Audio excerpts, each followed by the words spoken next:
কথা শুনে বকুল হাসে, কই তাহার মতো তুমি আমার কথা শুনে হাসো না তো।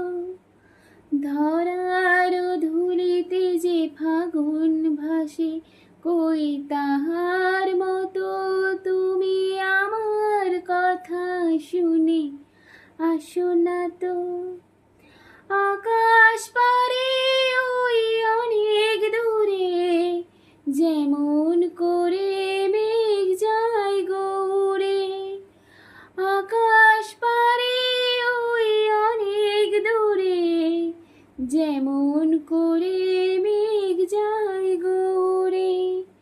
যেমন করে সে হাওয়ায় ভাসে, সে কই তাহার মতো তুমি।